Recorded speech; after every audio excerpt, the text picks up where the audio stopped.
بسم اللہ الرحمن الرحیم۔ برا بن عازب رضی اللہ تعالیٰ عنہ بیان کرتے ہیں، ایک آدمی سورۃ کہف پڑھ رہا تھا اور اس کے ایک جانب ایک گھوڑا دو مضبوط رسیوں سے بندھا ہوا تھا۔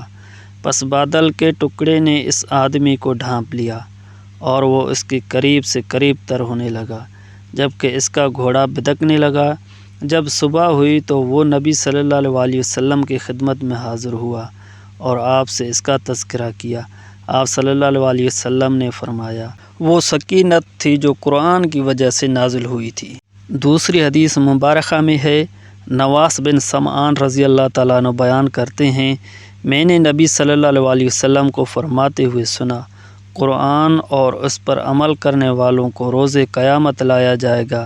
سورۃ بقرہ اور سورۃ آل عمران اس کے آگے ہوں گی۔ گویا وہ سیاہ بادل ہیں یا دو سائبان ہیں، ان کے درمیان روشنی ہے، یا وہ پرندوں کے دو غول ہیں جو صفیں باندھے ہوئے اپنے پڑھنے والوں کی طرف سے جھگڑا کریں گے۔